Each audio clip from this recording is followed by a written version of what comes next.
Today's video is sponsored by Forever Pick. Each guitar pick is handmade by luthier Robert S. Paul in Chicago, Illinois. Enjoy a rainbow of tone when you take advantage of 25% off by clicking the link in today's show notes. Hey y'all, it's Shitpost Friday. Hello mamas and papas, Brad the Guitologist here. It is time for Shitpost Friday. Alright, this week's Shitpost Friday is just going to be stuff tighter than a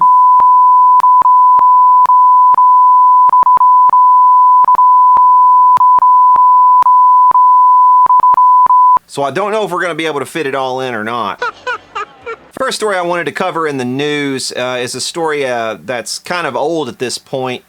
And I meant to cover last week, but I went on like a 2.5 hour live stream rant and just forgot completely about even talking about this. It concerns Wayne Charvel and Charvel Guitars. His entire workshop and his home and all of his children's homes in the town where they live in Paradise, California have burned completely to the ground.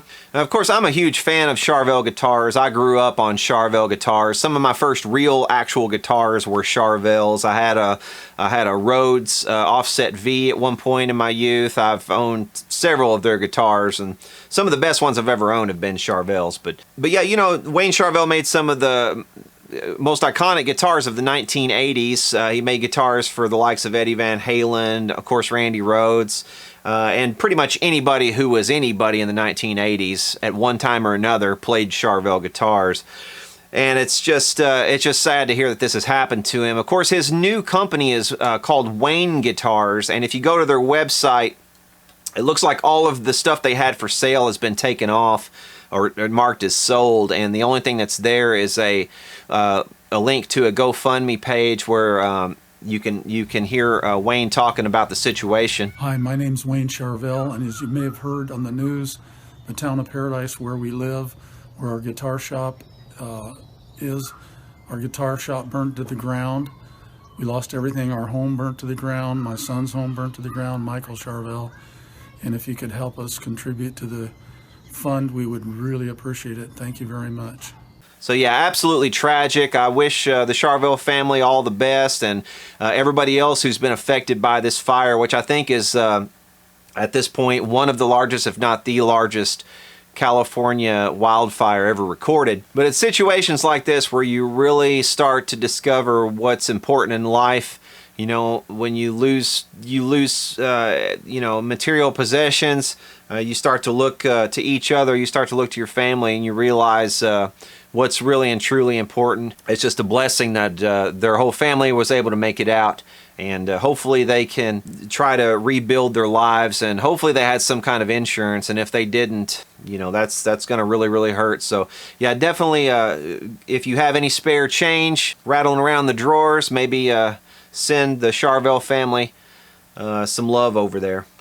Something else that popped out of my news feed was this. Apparently this has been going around, making the rounds on guitar websites or whatnot, and they purport to show photographs of a guitar graveyard where police have confiscated these guitars from Brazilian street musicians and thrown them all away in the garbage. Snopes did an article about this, and they have discovered that this is not confiscated Brazilian guitars from street musicians, but it is in fact a factory that was hit by a typhoon in China.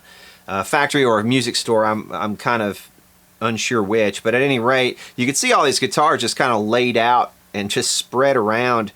It's unclear whether or not they're trying to sun these guitars to get them to, you know, evaporate the water out of them, or whether they are actually throwing them out there in a big heap to be picked up by the garbage truck. But it does go on to say that they were trying to get rid of these at vastly discounted rates to try to recoup some of their losses. So yeah, it's, you know, good news that these are not actually confiscated street musician guitars. That would have been absolutely horrendous, and hopefully that's not happening in Brazil. But yeah, you know, this just goes to show that, you know, fake news exists other places besides mainstream cable news networks. Fake news. Okay, and finally, to round out the news, we have what is probably the dumbest thing I've seen in quite a long time. This is an interview with Billy Corgan at Guitar Center headquarters. I guess when you walk into a Guitar Center, your IQ probably drops about 50 points immediately from the cacophony of noise. So, maybe Billy's not to blame on this one, but in this interview, he actually claims, while discussing his Reverend guitars, that paint color actually changes the sound of a guitar. People think I'm a bit goofy, but I do think paint color actually changes the sound of a guitar. So I found through the years that certain paints sound different.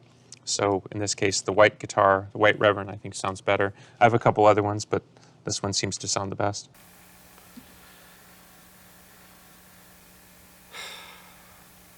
Like I said, 50 points. So, I mean, this is the sort of thing that happens all the time. You listen to two different things. You'll play one guitar and then you'll play another guitar and you'll look at, okay, well, what are the differences in these two guitars? Oh, the only difference appears to me to be the color, or the only difference appears to me to be the tuning machines, or the only difference appears to be whatever it is. There are sometimes subtle differences between different models, and we'll misattribute what is causing the tonal differences from one actual example to another. The thing is, every single guitar is going to sound different. All of the wood is different. Probably the thickness of the paint could be different. Guitars are not just something that is stamped out on a press from the exact same, or it's not printed in a 3D printer, so it's not something that's going to be completely uniform with the exception of the paint. There's tons of other things that might make one guitar sound better or worse than another besides the paint job. So, a classic misattribution of causation here on Billy's part. This also happens a lot in the amp world, where you have, you'll have somebody who'll take an amp to a tech or something to have a bunch of mods done, and they'll say, they'll swear up and down that, these different types of capacitors that were put in made the amp sound so much better. But then you'll find out that the capacitors that were changed or whatever were in a part of the amplifier really having very little or nothing to do with the actual signal path. So, there's all kinds of snake oil. Guitars are about the worst. The only thing worse than guitars really is audiophiles, as far as snake oil for what's going to make something sound better or worse. Audiophiles are just above and beyond worse than guitarists, but because guitarists, I guess, tend to be a little poorer than audiophiles. But, within our own budget constraints, guitar players are also pretty bad at this, and we misattribute causation all the time in the things that we play. And, I think maybe just for lack of having something to comment upon, he makes this comment. And certainly, he's probably going to draw some attention to Reverend guitars as a result of this, because like I said, this is about the dumbest thing I've heard in quite a while. So, Billy, step outside Guitar Center. Let your IQ raise back up. Let it be buoyed back up. Maybe go back on the Alex Jones show and do a couple interviews there, and, some life will come back into you, man. You'll come back to reality. Okay, so that's going to do it for the news. I've gotten some viewer mail packages recently, so let's open some viewer mail. Okay, like I said, we've gotten a few packages, so let's start with this little guy. This is from Rick Killian of Schaumburg, Illinois. I'll talk to people sometimes. They'll email me and they'll say, "Hey, I'm going to send you something," and sometimes they'll tell me, and sometimes they won't. And sometimes by the time it gets here, I've forgotten what it was they said they were going to send me. So even if they've told me, it's usually like Christmas. What's what? My memory is so crappy when it comes to this stuff. Okay, I know what this is. So Rick contacted me after last week's Shitpost Friday. I did a review of this Ivator webcam. This is what I shot last week's Shitpost Friday live with, and I'm actually quite satisfied with the picture quality of this cam. Now, last week's Shitpost Friday was bad because I had to reduce the quality so much to even get my connection to stop being jittery. But you know, as far as the picture quality of the camera itself, it's actually very good. The problem I had was you couldn't get the audio to work in any of my programs, so something's wrong with the audio on this particular one. I don't know if it's incompatible on all of them or what, but you know, good camera. Just don't buy one of these with the expectation of being able to use the onboard sound. You have to use whatever other microphone you have. But he said he was going to send me his old Logitech Pro 9000. Said hope I can use it more than he can and makes your channel and videos that much better. Man, that's awesome, Rick. Let's check this thing out. There's the CD for it. I don't know if this is the one, but there is a Logitech. It looks like a nice cam for sure, and it's probably going to be better than this Ivator, and the microphone certainly looks better. Yeah, I would say this is probably going to be light years better than that, but we might actually compare these in another video. We'll do a comparison video or something on these perhaps. But I do know that most of the people who do live streams and stuff, they do use Logitechs. There's one model in particular that's kind of their, you know, gold standard, and I don't know if it's this one or not, but I got this because it was kind of supposed to be a good rival, but you know, apparently I don't need it. Very cool, man. Thank you so much. I appreciate that a lot, Rick. Okay, this package comes, it looks like it came all the way from France.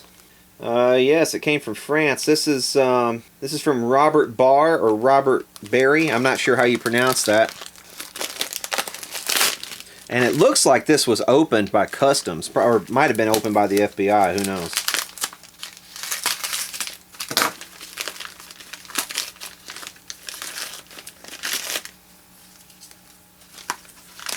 Let's see. What have we here? What is this thing? And like I said, this is another case of somebody sending me something and I have forgotten what they said they were going to send, or maybe they didn't tell me. Okay, let's see. Oh, it looks like, oh, okay, I remember now. This fellow said that he had gone to, I think, to a friend's house, and this friend of his had a dad or a grandpa or something like that, or maybe it was just his friend, who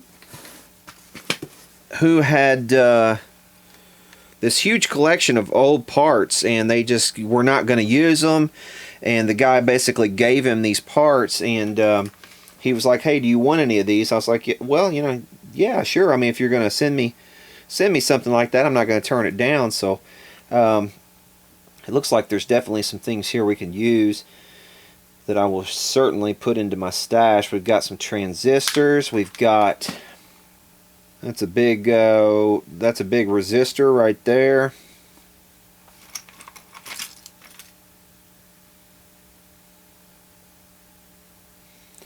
Yeah, see, these are European parts. That's been pulled from something. A lot of these look like they've been pulled from something, but some of them look like they haven't been pulled from something.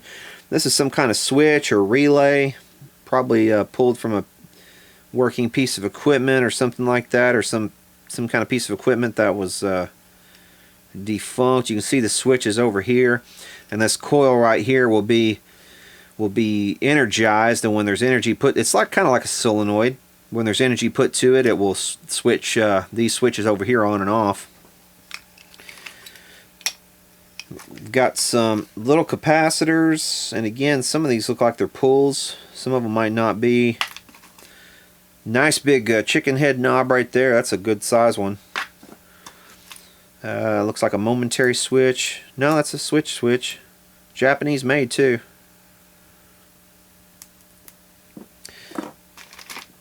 But yeah, this kind of stuff is always useful to me. A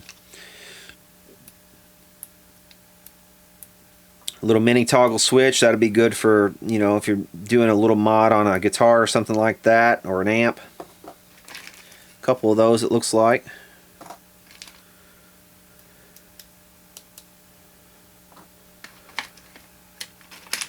That one's dual throw.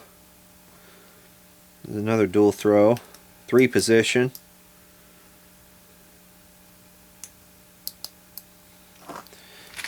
So yeah, definitely the switch is good to have. I've already got a bunch of mini switches and things like this, but you never know. I mean, you can't really have too much of this stuff.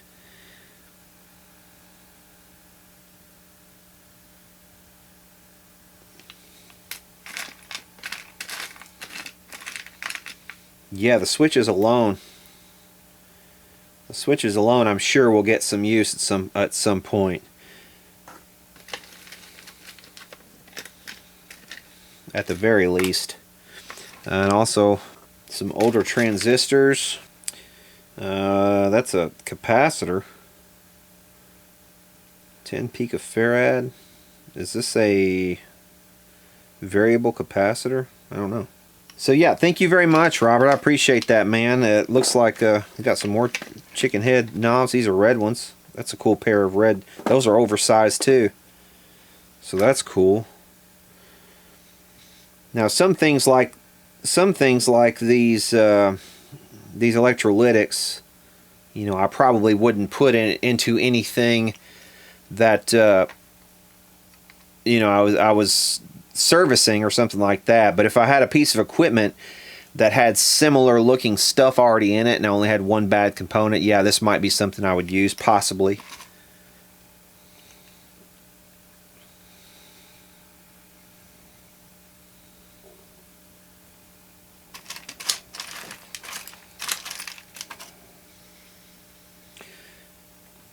Well, there's a 0 to 10 knob. Not sure what that would have come off of, but it looks to me like it's off of something possibly Japanese in origin. There's another nice big knob right there. It's always good to get these because these are used on a lot of stuff. That one's made in Taiwan. Here's another one of the 0 to 10 knobs. So I've got a pair of those. That's cool. Here's another oversized chicken head. This one's white. That's awesome. This looks like some kind of little hi-fi knob. These are always good to have on hand. You never know when you'll need something like that. Classic hi-fi type knob. Another switch. This is a momentary switch. These kinds of switches are good for, these momentary switches like this, these are good for if you want like a bucket head style you know, switch where you can do the on your guitar. You know, they're kind of good for that if you like that sort of momentary thing. Now he used, I think, like gaming pads or something for his switches. 1200 microfarad. That's probably a good capacitor. It's obviously a pull, but it's probably a good capacitor. And we can see down in here, you know, some more transistors, just all kinds of stuff in here. There's another transistor, a couple more transistors. Yeah, man. Yeah, this is like a small treasure trove for sure. It's always good to have this kind of stuff. Looks like a thermistor or something there. Capacitor. But these are European parts too, which makes it doubly interesting once again, because you just, you know, I never know when I might want to try to match something for, you know, a piece of European gear, and it would just be nice to have this kind of stuff around. So yeah, thank you very much, Robert. I appreciate that, man. Okay, next up is this, and this is a CD also. This comes from a fellow over in Paducah, Kentucky. I believe this is a CD of his band, perhaps. Western Kentucky Music Through the Years, 2002 to 2017. Cool. That's pretty awesome. So it looks like this is a compilation CD with several different artists on it.